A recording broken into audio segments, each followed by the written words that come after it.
Hello દોસ્તો, વાર્તાવૃત્તમાં આજે આપણે વાત કરવાના છીએ જ્યોર્જ ઓરવેલની એનિમલ ફાર્મ વિશે.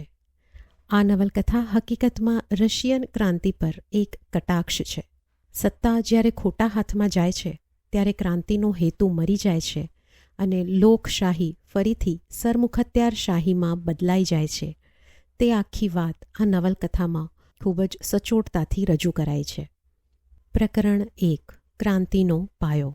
વાર્તાની શરૂઆત મિસ્ટર જોન્સના મેનર ફાર્મથી થાય છે.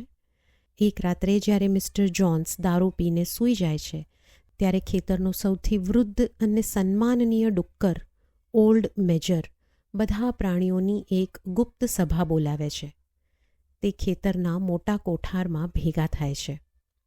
ઓલ્ડ મેજર પ્રાણીઓ સમક્ષ એક પ્રભાવશાળી ભાષણ આપે છે. તે કહે છે કે પ્રાણીઓનું જીવન ખૂબ જ ટૂંકું, કષ્ટદાયક અને ગુલામો જેવું છે અને આ બધી મુસીબતોનું કારણ માણસ છે. માણસ પોતે કશું ઉત્પન્ન કરતો નથી, દૂધ આપતો નથી, ઈંડા નથી આપતો, હળ નથી ખેંચતો, છતાં તે તમામ પ્રાણીઓ ઉપર રાજ કરે છે અને તેમનું શોષણ કરે છે. પ્રાણીઓ જે મહેનત કરે છે તેનો બધો ફાયદો માણસ લઈ જાય છે, જ્યારે પ્રાણીઓને માત્ર જીવવા પૂરતું જ ખાવાનું મળે છે. મેજર પ્રાણીઓને શીખવે છે કે જો તેઓ માણસોને હાંકી કાઢે તો તેઓ પોતે જ આ ખેતરના માલિક બની શકે છે અને સુખી થઈ શકે છે. તે ચેતવણી આપે છે, જે કોઈ પણ 2 પગ પર ચાલે છે તે આપણા દુશ્મન છે અને જે 4 પગ પર ચાલે છે અથવા પાંખો ધરાવે છે તે આપણા મિત્ર છે. તે એમ પણ કહે છે કે માણસો સામે લડતી વખતે પ્રાણીઓએ ક્યારેય માણસો જેવી આદતો, ઘરમાં રહેવું, પલંગમાં સૂવું, દારૂ પીવો કે પૈસાનો વ્યવહાર કરવો વગેરે અપનાવવી જોઈએ નહીં. સભાના અંતે ઓલ્ડ મેજર બધા પ્રાણીઓને એક જૂનું ગીત શીખવે છે, જેનું નામ છે બીસ્ટ્સ ઓફ ઇંગ્લેન્ડ. આ ગીત આઝાદી અને સમાનતાનું પ્રતીક છે. બધા પ્રાણીઓ આ ગીત ખૂબ જ ઉત્સાહથી ગાય છે. આ ગીતના અવાજથી મિસ્ટર જોન્સ જાગી જાય છે અને હવામાં ગોળીબાર કરે છે, જેથી સભા વિખેરાઈ જાય છે. આ પ્રકરણમાં એ સ્પષ્ટ થાય છે કે પ્રાણીઓના મનમાં હવે આઝાદીની ઈચ્છા જાગી છે. પ્રકરણ 2, ક્રાંતિ અને આઝાદી. ઓલ્ડ મેજરનું શાંતિથી મૃત્યુ થાય છે, પરંતુ તેણે જે ક્રાંતિના બીજ રોપ્યા હતા તે હવે અંકુરિત થવા લાગે છે. ડુક્કરો, જેમને સૌથી બુદ્ધિશાળી માનવામાં આવતા હતા, ખેતરના સંચાલનની જવાબદારી લે છે, જેમાં 3 મુખ્ય છે. પહેલો, સ્નોબોલ, જે ઉત્સાહી અને કલ્પનાશીલ છે. બીજો ડુક્કર નેપોલિયન, ઓછું બોલનાર પણ પોતાની જીદ પૂરી કરનાર છે. અને સ્ક્વિલર, જે વાતો કરવામાં કુશળ અને ગમે તેવી ખોટી વાતને સાચી સાબિત કરી શકતો ડુક્કર છે. આ ડુક્કરોએ ઓલ્ડ મેજરના વિચારોને એક વ્યવસ્થિત નામ આપ્યું: એનિમલિઝમ, એનિમલવાદ. ક્રાંતિ માટે કોઈ તારીખ નક્કી નહોતી, પણ મિસ્ટર જોન્સની બેદરકારીને કારણે તે અચાનક થઈ ગઈ. જોન્સ દારૂ પીવામાં મસ્ત હતો અને 2 દિવસ સુધી પ્રાણીઓને ખાવાનું આપવાનું ભૂલી ગયો. ભૂખ્યા પ્રાણીઓ ધીરજ ગુમાવી બેઠા અને ખાવા માટે કોઠારના દરવાજા તોડી નાખ્યા. જ્યારે જોન્સ અને તેના માણસો પ્રાણીઓને ફટકારવા આવ્યા ત્યારે બધા જ પ્રાણીઓએ ભેગા મળીને તેમના પર હુમલો કર્યો. જોન્સ અને તેના માણસો ડરીને ખેતર છોડીને ભાગી ગયા. મેનર ફાર્મ હવે પ્રાણીઓનું હતું. પ્રાણીઓએ જોન્સની ચાબૂક, લગામ અને નાકના વેઢા જેવી ગુલામીની વસ્તુઓને આગમાં ફેંકી દીધી. તેમણે નક્કી કર્યું કે જોન્સનું ઘર મ્યુઝિયમ તરીકે રહેશે, ત્યાં કોઈ પ્રાણી રહેશે નહીં, અને ખેતરનું નામ બદલીને એનિમલ ફાર્મ કરવામાં આવ્યું. ડુક્કરોએ દિવાલ પર સફેદ રંગથી 7 મુખ્ય નિયમો લખ્યા. 1. જે 2 પગ પર ચાલે છે તે દુશ્મન છે. 2. જે 4 પગ પર ચાલે છે અથવા પાંખો ધરાવે છે તે મિત્ર છે. 3. કોઈ પ્રાણી કપડાં પહેરશે નહીં. 4. કોઈ પ્રાણી પલંગમાં સૂશે નહીં. 5. કોઈ પ્રાણી દારૂ પીશે નહીં. 6. કોઈ પ્રાણી બીજા પ્રાણીની હત્યા કરશે નહીં. 7. બધા જ પ્રાણીઓ સમાન છે. પ્રાણીઓ ઘાસ કાપવા માટે ખેતરમાં જાય છે, પણ આ પ્રકરણના અંતમાં એક રહસ્ય સર્જાય છે. ગાયોનું દોહેલું દૂધ ગાયબ થઈ જાય છે. પાછળથી ખબર પડે છે કે ડુક્કરોએ તે દૂધ પોતાના ખોરાકમાં વાપરવા માટે રાખી લીધું હતું. આ એક સંકેત હતો કે ભવિષ્યમાં સમાનતા જોખમમાં મુકાવાની છે. પ્રકરણ 3. નવી વ્યવસ્થા અને કામની વહેંચણી. પ્રાણીઓએ ભેગા મળીને પાકની લણણી શરૂ કરી. પરિણામ અદ્ભુત આવ્યું. માણસો જે સમય લેતા હતા તેના કરતાં ઓછા સમયમાં અને વધુ સારી રીતે કામ પૂરું થયું. બોક્સર તે સૌથી વધુ મહેનતુ ઘોડો સાબિત થયો. તેનું સૂત્ર બની ગયું, હું હજુ વધુ મહેનત કરીશ. I will work harder. બધા પ્રાણીઓ ખુશ હતા, કારણ કે હવે તેઓ પોતાની માટે કામ કરતા હતા, કોઈ માલિક માટે નહીં. સ્નોબોલ પ્રાણીઓને ભણાવવા માટે અને વિવિધ સમિતિઓ બનાવવા માટે ખૂબ જ સક્રિય હતો. તેણે પ્રાણીઓને વાંચતા અને લખતા શીખવવાનો પ્રયત્ન કર્યો. જે પ્રાણીઓ 7 નિયમો યાદ ન રાખી શક્યા તેમના માટે સ્નોબોલે નિયમોને એક જ વાક્યમાં સમજાવ્યા. 4 પગ સારા, 2 પગ ખરાબ. જ્યારે સ્નોબોલ સમિતિઓ બનાવવામાં વ્યસ્ત હતો ત્યારે નેપોલિયને આ બધી બાબતોમાં રસ નહોતો. તેણે ખેતરના 9 ગલુડિયાઓને તેમના માતા પિતાથી અલગ કરી દીધા. તેણે કહ્યું હતું કે તે પોતે આ ગલુડિયાઓના શિક્ષણની જવાબદારી લેશે. હકીકતમાં તે તેમને પોતાના અંગત રક્ષકો તરીકે તૈયાર કરી રહ્યો હતો. પ્રકરણ 3ના અંતે એક વિવાદ ઊભું થાય છે. ખેતરના બધા સફરજન અને દૂધ માત્ર ડુક્કરો માટે અનામત રાખવામાં આવે છે. બીજા પ્રાણીઓને લાગ્યું કે આ ખોટું છે. ત્યારે સ્ક્વિલર, જે ડુક્કરોનો પ્રચારક હતો, તે પ્રાણીઓને સમજાવે છે કે ડુક્કરોને દૂધ અને સફરજનની જરૂર છે, કારણ કે તેઓ માનસિક કામ કરે છે. જો ડુક્કરો તંદુરસ્ત નહીં રહે તો મિસ્ટર જોન્સ પાછા આવી જશે. જોન્સના પાછા આવવાના ડરથી બીજા પ્રાણીઓ ચૂપ થઈ જાય છે અને આ અસમાનતાને સ્વીકારી લે છે. અહીં એ સ્પષ્ટ થઈ જાય છે કે ડુક્કરો પોતે શાસક બની રહ્યા છે અને સમાનતા માત્ર કહેવા પૂરતી રહી ગઈ છે. પ્રકરણ 4. ગૌશાળાનું યુદ્ધ. એનિમલ ફાર્મની આઝાદીના સમાચાર પાડોશના ખેતરોમાં ફેલાઈ ગયા. આજુબાજુના ખેડૂતો, ખાસ કરીને મિસ્ટર પિલિંગ્ટન અને મિસ્ટર ફ્રેડરિક, ડરી ગયા હતા કે ક્યાંક તેમના ખેતરના પ્રાણીઓ પણ બળવો ન કરી દે. એટલે તેઓએ એનિમલ ફાર્મ વિશે ખોટી અફવાઓ ફેલાવવાનું શરૂ કર્યું. ઓક્ટોબર મહિનામાં મિસ્ટર જોન્સ અને તેના સાથીઓ લાકડીઓ અને બંદૂકો લઈને ખેતર પાછું મેળવવા માટે હુમલો કરે છે, પરંતુ પ્રાણીઓ પહેલેથી જ તૈયાર હતા. સ્નોબોલે જુલિયસ સીઝરના યુદ્ધના પુસ્તકો વાંચ્યા હતા, તેથી તેણે લડાઈનું આયોજન કર્યું. તેણે પ્રાણીઓને અલગ અલગ ટુકડીઓમાં વહેંચી દીધા.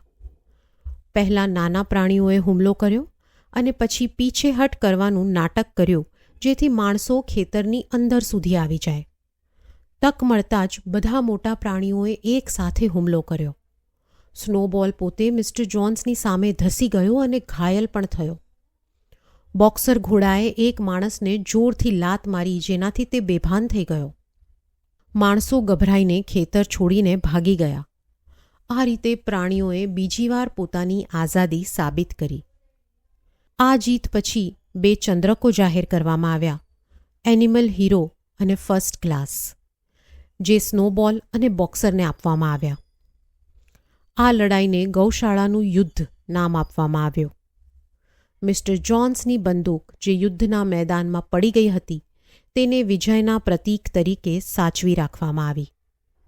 અહીં સ્નોબોલ એક સાચા હીરો તરીકે ઉભરી આવે છે, જ્યારે નેપોલિયન લડાઈ દરમિયાન ક્યાંય ખાસ દેખાતો નથી.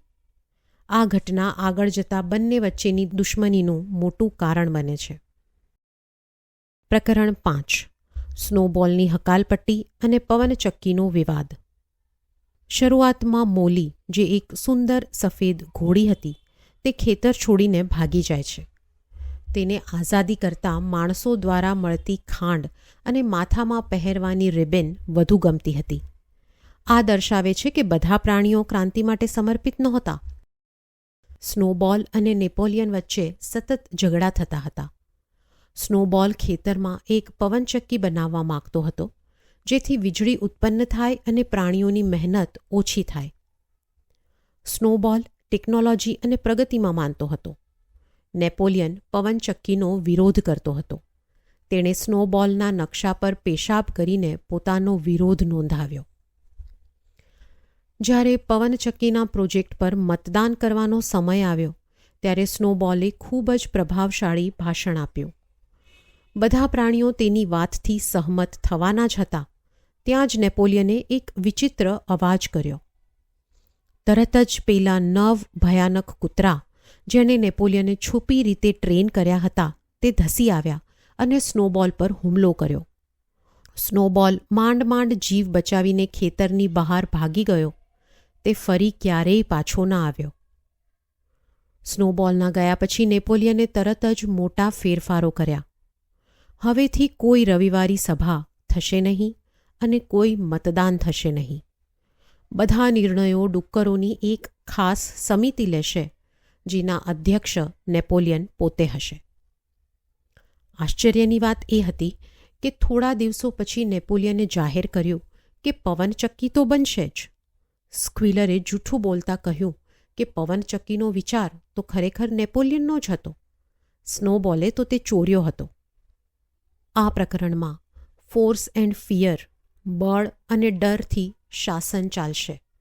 ડુક્કરો હવે સેવકો મટીને માલિકો બની ગયા હતા. પ્રકરણ 6. સખત મજૂરી અને નિયમોમાં ફેરફાર. આખું વર્ષ પ્રાણીઓએ ગુલામોની જેમ કામ કર્યું. પવનચક્કી બનાવવી ખૂબ જ અઘરું કામ હતું. ખાસ કરીને પથ્થરો તોડવા અને તેમને પહાડ પર ચઢાવવા માટે અથાગ મહેનત જોઈતી હતી. બોક્સર રાત દિવસ કામ કરતો. તેનું નવું સૂત્ર હતું, નેપોલિયન હંમેશા સાચો જ હોય છે. નેપોલિયને જાહેર કર્યું કે હવે રવિવારે પણ કામ કરવું પડશે અને જે પ્રાણી કામ નહીં કરે તેનું ખાવાનું અડધું કરી દેવામાં આવશે. ખેતરમાં કેટલીક વસ્તુઓની અછત સર્જાઈ, જેમ કે લોખંડ, તેલ. આ માટે નેપોલિયને જાહેરાત કરી કે હવે એનિમલ ફાર્મ પાડોશી માનવ ખેતરો સાથે વેપાર કરશે. પ્રાણીઓને યાદ હતું કે શરૂઆતમાં માણસો સાથે વ્યવહાર કરવાની મનાઈ હતી, પણ સ્ક્વિલરે તેમને ફરીથી ભ્રમિત કર્યા કે આવો કોઈ નિયમ ક્યારે હતો જ નહીં. ડુક્કરો હવે મિસ્ટર જોન્સના જૂના ઘરમાં રહેવા લાગ્યા. તેઓ પલંગમાં સૂવા લાગ્યા. જ્યારે બીજા પ્રાણીઓએ દિવાલ પરનો ચોથો નિયમ જોયો, ત્યારે ત્યાં લખ્યું હતું, કોઈ પ્રાણી ચાદર સાથેના પલંગમાં સૂશે નહીં. ખરેખર તો ડુક્કરોએ રાતોરાત ચાદર સાથેના શબ્દો ઉમેરી દીધા હતા, જેથી તેઓ પલંગનો ઉપયોગ કરી શકે. એક રાત્રે ભયાનક વાવાઝોડું આવ્યું અને અડધી બનેલી પવનચક્કી તૂટી ગઈ. પ્રાણીઓ ખૂબ જ દુઃખી થયા, પણ નેપોલિયને તેની નિષ્ફળતા છુપાવવા માટે બધો દોષ સ્નોબોલ પર ઢોળી દીધો. તેણે જાહેર કર્યું કે સ્નોબોલે છુપી રીતે આવીને પવનચક્કી પાડી નાખી છે અને સ્નોબોલને મારવા માટે ઇનામ જાહેર કર્યું. અહીં શાસક વર્ગ ડુક્કરો પોતાની ભૂલો છુપાવવા માટે એક કાલ્પનિક દુશ્મન ઊભો કરે છે અને જનતાનું શોષણ ચાલુ રાખે છે. પ્રકરણ 7. દુષ્કાળ, બળવો અને કતલખાનું.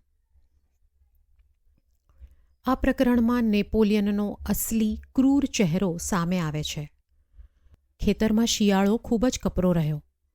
ખાવાનું ખૂટી ગયું અને પ્રાણીઓ ભૂખે મરવા લાગ્યા. પરંતુ નેપોલિયન દુનિયાને એવું બતાવવા માંગતો હતો કે એનિમલ ફાર્મ પ્રગતિ કરી રહ્યું છે. તેણે અનાજના ખાલી ડબ્બાઓમાં રેતી ભરી દીધી અને ઉપર થોડું અનાજ પાથરી દીધું, જેથી બહારથી આવતા વેપારીઓને લાગે કે ખેતર સમૃદ્ધ છે. નેપોલિયને મરઘીઓને આદેશ આપ્યો કે તેમણે તેમના તમામ ઈંડા વેચવા માટે આપવા પડશે. મરઘીઓએ આનો વિરોધ કર્યો અને બળવો કર્યો. જવાબમાં નેપોલિયને મરઘીઓનું ખાવાનું બંધ કરી દીધું. 9 મરઘીઓ ભૂખથી મરી ગઈ અને બાકીની મરઘીઓએ હાર માની લેવી પડી. થોડા સમય પછી નેપોલિયને બધા પ્રાણીઓની એક સભા બોલાવી. ત્યાં તેણે પોતાના કૂતરાઓ દ્વારા એવા પ્રાણીઓ પર હુમલો કરાવ્યો જેમના પર તેને શંકા હતી. તેમાંથી 4 ડુક્કરોએ કદાચ ડરના માર્યા ખોટી કબૂલાત કરી કે તેઓ સ્નોબોલ સાથે મળેલા હતા. કૂતરાઓએ તરત જ તેમના ગળા ચીરી નાખ્યા. ત્યારબાદ જે મરઘીઓએ બળવો કર્યો હતો તેમને પણ મારી નાખવામાં આવી. એક પછી એક ઘણા પ્રાણીઓની હત્યા કરવામાં આવી. એનિમલ ફાર્મની ધરતી લોહીથી લાલ થઈ ગઈ. આ જોઈને બીજા પ્રાણીઓ સ્તબ્ધ થઈ ગયા. તેમને સમજાયું કે આ તે આઝાદી નથી જેનું ઓલ્ડ મેજરે સપનું જોયું હતું. જ્યારે પ્રાણીઓ દુઃખી થઈને તેમનું મનપસંદ ગીત બીસ્ટ્સ ઓફ ઇંગ્લેન્ડ ગાઈ રહ્યા હતા ત્યારે સ્ક્વિલરે આવીને જાહેર કર્યું કે હવેથી આ ગીત ગાવા ઉપર પ્રતિબંધ છે. તેણે કારણ આપ્યું કે આ ગીત ક્રાંતિ માટેનું હતું અને હવે ક્રાંતિ પૂરી થઈ ગઈ છે, જેથી તેની જરૂર નથી. હકીકતમાં નેપોલિયન નહોતો ઈચ્છતો કે પ્રાણીઓ ફરી ક્યારેય આઝાદી કે બળવા વિશે વિચારે. સરમુખત્યાર હંમેશા પોતાના લોકોમાં ડર પેદા કરીને સત્તા ટકાવી રાખે છે. 6થો નિયમ, કોઈ પ્રાણી બીજા પ્રાણીની હત્યા કરશે નહીં, તે હવે તોડી નાખવામાં આવ્યો હતો. પ્રકરણ 8. પવનચક્કીનું યુદ્ધ અને નિયમોમાં છેતરપિંડી. સામૂહિક હત્યાકાંડ પછી પ્રાણીઓને યાદ આવ્યું કે 6થો નિયમ હતો કોઈ પ્રાણી બીજા પ્રાણીની હત્યા કરશે નહીં. પરંતુ જ્યારે તેઓએ દિવાલ પર જોયું ત્યારે ત્યાં લખેલું હતું કે કોઈ પ્રાણી કારણ વગર બીજા પ્રાણીની હત્યા કરશે નહીં. ફરી એકવાર ડુક્કરોએ પોતાની જરૂરિયાત મુજબ નિયમ બદલી નાખ્યો હતો. નેપોલિયન હવે ભાગ્યે જ બહાર આવતો. જ્યારે પણ આવતો ત્યારે કૂતરાઓ અને કાળા મરઘાના રક્ષણ સાથે આવતો. તેને હવે માત્ર નેપોલિયન નહીં પણ અમારા નેતા કોમરેડ નેપોલિયન જેવા મોટા નામોથી સંબોધવામાં આવતો. ખેતરની સફળતાનો બધો શ્રેય નેપોલિયનને આપવામાં આવતો. નેપોલિયને ખેતરનું લાકડું વેચવા માટે પાડોશી ખેડૂત મિસ્ટર ફ્રેડરિક સાથે સોદો કર્યો. નેપોલિયને પ્રાણીઓને કહ્યું કે ફ્રેડરિક સારો માણસ છે, પરંતુ ફ્રેડરિકે લાકડાના બદલામાં જે નોટો આપી તે નકલી નીકળી. તેણે પ્રાણીઓને છેતર્યા અને પછી ખેતર પર હુમલો કર્યો.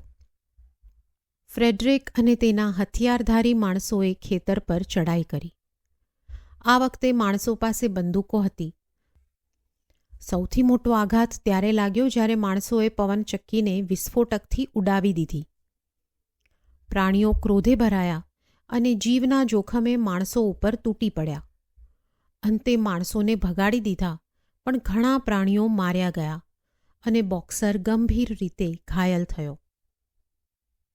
જીતની ઉજાણીમાં ડુક્કરોને જોન્સના ઘરમાંથી દારૂ મળ્યો. તેઓએ ખૂબ દારૂ પીધો અને બીજા દિવસે હેંગઓવરને કારણે નેપોલિયન માંદો પડ્યો અને અફવા ફેલાઈ કે નેપોલિયન મરી ગયો છે. પણ તે થોડા દિવસોમાં સાજો થઈ ગયો અને ત્યારબાદ 5મો નિયમ બદલાઈ ગયો કે કોઈ પ્રાણી વધારે પડતો દારૂ પીશે નહીં. પવનચક્કી જે આટલા વર્ષોની મહેનતનું પરિણામ હતી તે પળવારમાં રાખ થઈ ગઈ. છતાં સ્ક્વિલરે પ્રાણીઓને મનાવી લીધા કે આ એક મહાન વિજય હતો. પ્રકરણ 9. બોક્સરનો કરુણ અંત. પવનચક્કી નાશ પામ્યા પછી પ્રાણીઓએ ફરીથી તેને બનાવવાનું કામ શરૂ કર્યું. ખોરાકની ભારે અછત હતી, પણ ડુક્કરો અને કૂતરાઓ માટે ખાવાનું પૂરતું હતું. સ્ક્વિલર આંકડાઓ બતાવીને પ્રાણીઓને મનાવતો રહ્યો કે તેમનું જીવન જોન્સના સમય કરતાં ઘણું સારું છે.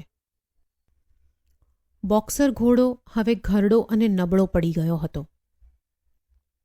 છતાં તેણે કામ કરવાનું ચાલુ રાખ્યું. તે તેની નિવૃત્તિના સમયની રાહ જોતો હતો. એક દિવસ પવનચક્કી માટે પથ્થર ખેંચતી વખતે બોક્સર પડી ગયો અને તેના ફેફસામાં ઈજા થઈ. તે હવે કામ કરી શકે તેમ નહોતો. નેપોલિયને જાહેરાત કરી કે બોક્સરને ઇલાજ માટે શહેરની મોટી હોસ્પિટલમાં મોકલવામાં આવશે. એક ટ્રક બોક્સરને લેવા માટે આવી. જ્યારે બોક્સરને ટ્રકમાં ચઢાવવામાં આવ્યો ત્યારે બેન્જામિન ગધેડો, જે સામાન્ય રીતે શાંત રહેતો, તે જોરથી બરાડ્યો. "તમે મૂર્ખ છો? ટ્રક ઉપર શું લખ્યું છે તે તો વાંચો." પ્રાણીઓએ વાંચ્યું તો તેના ઉપર લખ્યું હતું, આલ્ફ્રેડ સિમન્સ, ઘોડાઓનો કસાઈ અને ગુંદર ઉકાળનાર, છાલ અને હાડકાનો વેપારી. પ્રાણીઓએ બોક્સરને ચેતવવાની કોશિશ કરી. બોક્સરે ટ્રકનો દરવાજો તોડવાનો પ્રયત્ન કર્યો, પણ તે ખૂબ નબળો હતો. બોક્સરને કતલખાને મોકલી દેવામાં આવ્યો. 3 દિવસ પછી સ્ક્વિલરે આવીને ખોટી વાર્તા કહી કે બોક્સર હોસ્પિટલમાં ખૂબ શાંતિથી મૃત્યુ પામ્યો છે. તેણે કહ્યું કે જે ટ્રક તેને લેવા આવી હતી તે પહેલાં કતલખાનાના માલિકીની હતી અને હવે હોસ્પિટલે તે ખરીદી લીધી હતી, પણ તેનું નામ ભૂસવાનું રહી ગયું હતું. ભોળા પ્રાણીઓએ આ વાત પણ માની લીધી. થોડા દિવસો પછી ખેતરમાં દારૂની નવી પેટી આવી. એવું માનવામાં આવે છે કે ડુક્કરોએ બોક્સરને વેચીને જે પૈસા મળ્યા તેમાંથી આ દારૂ ખરીદ્યો હતો. બોક્સર એ ખેતરનો સૌથી વફાદાર મજૂર હતો. તેનો અંત બતાવે છે કે આ શાસન માટે કોઈ પણ પ્રાણી માત્ર એક સાધન છે. જ્યારે તે કામનું ન રહે ત્યારે તેને ફેંકી દેવામાં આવશે. પ્રકરણ 10. ક્રાંતિનો કરુણ અંત અને ડુક્કરોનું પરિવર્તન. ઘણા વર્ષો વીતી ગયા. ઓલ્ડ મેજર, બોક્સર અને ક્રાંતિના સમયના મોટાભાગના પ્રાણીઓ હવે જીવિત નહોતા. ખેતર હવે મોટું અને સમૃદ્ધ બન્યું હતું. પવનચક્કી પણ બની હતી, પણ તેનો ઉપયોગ પ્રાણીઓના આરામ માટે નહીં, પણ અનાજ દળવા અને પૈસા કમાવા માટે થતો. ખેતર સમૃદ્ધ હતું, પણ પ્રાણીઓ હજુ પણ ભૂખ્યા હતા અને સખત મહેનત કરતા હતા. માત્ર ડુક્કરો અને કૂતરાઓ જ આલિશાન જીવન જીવતા હતા. એક સાંજે પ્રાણીઓએ જોયું કે ડુક્કરો તેમના પાછળના 2 પગ પર ચાલી રહ્યા છે. નેપોલિયન પોતે હાથમાં ચાબુક લઈને 2 પગ પર ચાલી રહ્યો હતો. જે ગીત પહેલાં 4 પગ સારા 2 પગ ખરાબ એ હતું, તે બદલીને હવે ઘેટાઓ પાસે નવું ગીત ગવડાવવામાં આવ્યું. 4 પગ સારા 2 પગ વધુ સારા. જ્યારે પ્રાણીઓએ દિવાલ પર જોયું ત્યારે 7 નિયમો ભૂંસી નાખવામાં આવ્યા હતા. ત્યાં હવે માત્ર એક જ મોટો નિયમ લખ્યો હતો. All animals are equal, but some animals are more equal than others. બધા પ્રાણીઓ સમાન છે, પરંતુ અમુક પ્રાણીઓ બીજા કરતાં વધુ સમાન છે. વાર્તાને અંતે પાડોશી માનવ ખેડૂતોને એનિમલ ફાર્મની મુલાકાતે બોલાવવામાં આવ્યા. માણસો અને ડુક્કરો સાથે બેસીને દારૂ પીતા હતા અને પત્તા રમતા હતા. મિસ્ટર પેલિંગ્ટને ડુક્કરોની પ્રશંસા કરી કે તેઓ કેવી રીતે બીજા પ્રાણીઓ પાસે આટલું બધું કામ કરાવે છે અને ઓછું ખાવાનું આપે છે. નેપોલિયને જાહેર કર્યું કે હવે ખેતરનું નામ બદલીને ફરીથી મેનર ફાર્મ રાખવામાં આવશે, કારણ કે તે જ તેનું અસલી નામ હતું. ખેતરના બીજા ગરીબ પ્રાણીઓ બારીમાંથી આ બધું જોતા હતા. તેઓએ જોયું કે ડુક્કરોનો ચહેરો હવે માણસ જેવો દેખાતો હતો. માણસો અને ડુક્કર વચ્ચે હવે કોઈ તફાવત રહ્યો નહોતો. ક્રાંતિ જે આઝાદી માટે થઈ હતી તે સંપૂર્ણપણે નિષ્ફળ ગઈ હતી અને ફરીથી એ જ જૂની ગુલામી આવી ગઈ હતી. મિત્રો, જ્યોર્જ ઓરવેલે પ્રાણીઓના માધ્યમ દ્વારા આ નવલકથામાં કહ્યું છે કે સત્તા મનુષ્યને ભ્રષ્ટ કરી દે છે. જ્યારે કોઈ ક્રાંતિ થાય છે ત્યારે ઘણીવાર નવા શાસકો જૂના શાસકો કરતાં પણ વધુ ક્રૂર સાબિત થાય છે. એનિમલ ફાર્મ એ તેની શક્તિશાળી પંક્તિઓ માટે જાણીતું છે, જે રાજકારણ, સત્તા અને માનવ સ્વભાવ પર ઊંડા કટાક્ષ કરે છે. આ નવલકથાના કેટલાક પ્રખ્યાત અવતરણો આપણે અહીં જોઈએ. All animals are equal, but some animals are more equal than others. બધા પ્રાણીઓ સમાન છે, પરંતુ અમુક પ્રાણીઓ બીજા કરતાં વધુ સમાન છે. એનિમલ ફાર્મ પુસ્તકનું આ સૌથી પ્રખ્યાત વાક્ય છે. તે દર્શાવે છે કે કેવી રીતે લોકશાહી કે સમાનતાના નામે સત્તા પર આવેલા લોકો ધીમે ધીમે પોતાના માટે ખાસ અધિકારો બનાવી લે છે. અવતરણ 2. Man is the only creature that consumes without producing. માણસ જ એકમાત્ર એવું પ્રાણી છે જે કશું જ ઉત્પન્ન કર્યા વગર બધું જ ખાઈ જાય છે. ઓલ્ડ મેજરના આ શબ્દો ક્રાંતિનો પાયો હતા. તે કહે છે કે કેવી રીતે શાસક વર્ગ બીજાની મહેનત પર જીવે છે. અવતરણ 3. Napoleon is always right. Napoleon હંમેશા સાચો જ હોય છે. આ ઘોડા બોક્સરનું સૂત્ર હતું. તે દર્શાવે છે કે જ્યારે લોકો પ્રશ્નો પૂછવાનું બંધ કરે છે અને નેતાઓ પર આંધળો વિશ્વાસ કરે છે ત્યારે તેમની ગુલામી પાકી થઈ જાય છે. અવતરણ 4. The creatures outside looked from pig to man and from man to pig, but already it was impossible to say which was which. બહાર ઊભેલા પ્રાણીઓએ ડુક્કરથી માણસ તરફ અને માણસથી ડુક્કર તરફ જોયું, પણ હવે એ કહેવું અશક્ય હતું કે કયું કોણ છે. આ વાર્તાની છેલ્લી પંક્તિ છે. ક્રાંતિ પછી નવા નેતાઓ એટલા ભ્રષ્ટ થઈ ગયા કે તેઓ જૂના શાસકો જેવા જ ક્રૂર બની ગયા. અવતરણ 5. 4 legs good, 2 legs bad. 4 પગ સારા, 2 પગ ખરાબ. આ સૂત્ર ઘેટાઓ દ્વારા વારંવાર બોલવામાં આવતું હતું. આ સૂત્ર એ પણ પ્રતિપાદિત કરે છે કે કેવી રીતે જટિલ રાજકીય વિચારોને ટૂંકા નારાઓમાં બદલીને સામાન્ય જનતાને મૂર્ખ બનાવવામાં આવે છે. અવતરણ 6. If liberty means anything at all, it means the right to tell people what they do not want to hear. જો સ્વતંત્રતાનો કોઈ પણ અર્થ હોય તો તે એ છે કે લોકોને એ કહેવાનો અધિકાર છે જે કોઈ સાંભળવા માગતું નથી. આ વાક્ય પુસ્તકની પ્રસ્તાવનામાં જ્યોર્જ ઓરવેલે લખ્યું છે, જે અભિવ્યક્તિની આઝાદી ઉપર ભાર મૂકે છે. મિત્રો, હમણાં જ આપણે જ્યોર્જ ઓરવેલનું અદ્ભુત પુસ્તક એનિમલ ફાર્મની સમરી સાંભળી. અમે આશા રાખીએ છીએ કે આ પ્રભાવશાળી રાજકારણનું પુસ્તક તમે વહેલામાં વહેલું મેળવશો અને વાંચશો. આભાર.